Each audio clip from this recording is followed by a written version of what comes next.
For over a decade, Apple's been taking over the world, selling more phones than any other brand, pushing tablet sales to new heights with the iPad and proving that it can create iconic products even in completely new categories like wearables. But despite this seemingly endless innovation, it seems like Apple could be running out of road. In recent years, they've started focusing on services, which hasn't exactly been a home run, but also haven't had a hit product since the iPhone is maturing. There are only so many ways to change a phone before you just end up with a new name, and reinventing the wheel is not really Apple's style. And while the Mac did get a huge overhaul recently, no one seems to care because it's still basically the same thing. It looks different, sure, but fundamentally it's just an Intel or now Apple Silicon machine that runs macOS. This is a problem for Apple.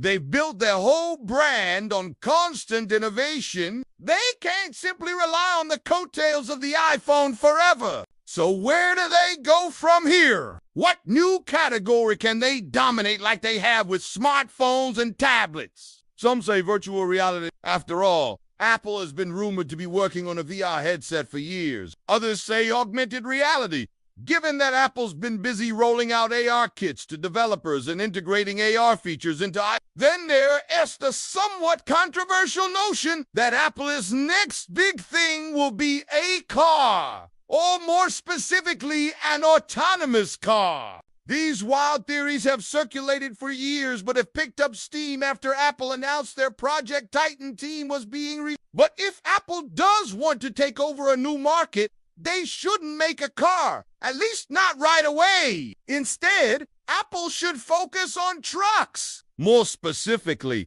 Apple should build an electric pickup truck. It might sound weird, but the timing couldn't be better. Trucks are becoming electric. Rivian just went public with an $86 billion valuation. Tesla is doubling down by building a dedicated truck, and GM is partnering up with Honda to make their own electric pickup. There's never been a better time to enter the market. And what better way to break into an industry than with a super premium product that justifies a high price tag? That's how Apple operates. And that's exactly what they did with the original iPhone. Sure, there were plenty of smartphones in 2007, but they were either too expensive or too cheap. Apple came in and changed everything with a premium device that cost more than most, but was worth every penny. And this exact strategy can be applied to the pickup market today. The first step is to find the perfect competitor. And in this case, that would be the Rivian R1T. It's the first modern electric truck and comes with a starting price of $73,000. But don't let that fool you. Most buyers are paying well over $80,000 once you factor in all the added options. And that's precisely why Apple could come in and steal customers. If they made a fully loaded electric truck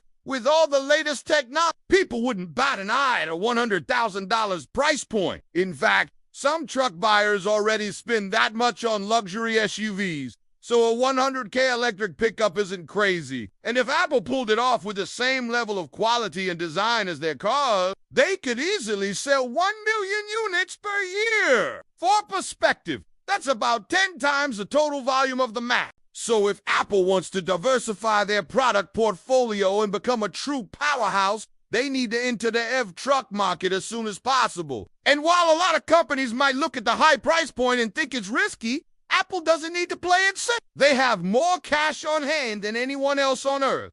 And making a money-losing product is literally never a worry for them. They can afford to lose billions on a new product for years without risking the business. I mean, hell, they spent $10 billion on VR just to kill it before it even got off the ground. So betting big on a new category isn't something that Apple should avoid, especially if there's evidence that the market is growing. That's exactly what we're seeing in China, wherever trucks are having a moment. Companies are hopping on the trend to reduce emissions and costs and increase efficiency. For example, Chinese EV startup Xiao's recently partnered with Amazon to supply 10,000 electric delivery vans. Meanwhile, another EV maker named Candy has launched an electric pickup called the King Kong that starts at $45,000. Of course, those prices don't account for battery costs or subsidies, but the trend is clear. People are buying electric trucks in China, and Apple needs to be a part of that. Now, It's easy to dismiss these companies because they're Chinese, but that would be a mistake. China is absolutely not a ripoff of the US. They have their own unique innovations that can make a splash on the global market. For example, NIO is like Tesla, but better. They offer premium electric vehicles with cutting-edge designs, and over the past year, they've even started delivering battery swaps, which is something that Elon Musk said he'd stop working on at Tesla 9 years ago. Or consider BYD, which is the largest EV maker in China and has been backed by Warren Buffett for nearly a decade. BYD actually makes buses that can drive themselves without any human intervention. Or take Candy, who I mentioned earlier. Their founder was an engineer who worked under Elon Musk at Tesla for 5 years before leaving to start his own company. The takeaway here is that China is home to some of the brightest minds in the EV space,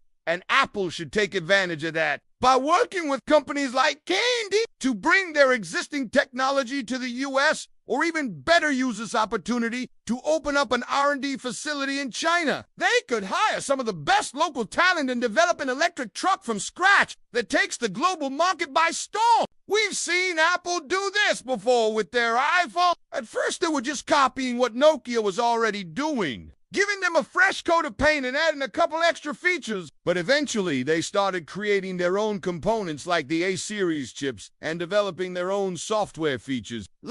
This ultimately led to the iPhone becoming an iconic American product. And the same thing could happen with a Chinese electric truck. Of course, none of this would be possible if Apple didn't fix one major issue: battery. Despite all the advancements that we've made, batteries are still too heavy, too expensive, and still not good enough for long-haul trucking. But that's not going to stop Apple from trying. They've been hiring tons of battery experts recently, and are rumored to be working on solid-state batteries, which would be a game-changer for the industry. Better yet, they're also reportedly working with China's leading battery maker, CATL, to improve their existing battery technology. The goal is to cut weight and cost while increasing range and charging speed. And if Apple successfully pulls this off, they'll have an unstoppable advantage. Batteries are the main reason that people are hesitant to switch to electric vehicles. Trucks are especially difficult because they require so much more energy to power and haul cargo. Having a cheaper, lighter, and faster charging battery would significantly shorten the time it takes to recharge, allowing drivers to work longer hours. It would also make the entire truck more efficient, allowing them to carry more cargo while reducing the amount of fuel they consume. So, if Apple wanted to revolutionize the trucking industry, making better batteries would be a great place to start. And that's how Apple could take over the world again. By creating an entirely new product category like they did with the iPhone, they can tap into a massive addressable market that currently doesn't exist. So far, we've only seen two: the smartphone and the tablet. Who knows? Maybe the next category will be electric trucks. Speaking of Electra, what's the most Electra thing about you? My answer is definitely my hairline. Anyways, besides that, I'll see you guys on the next one.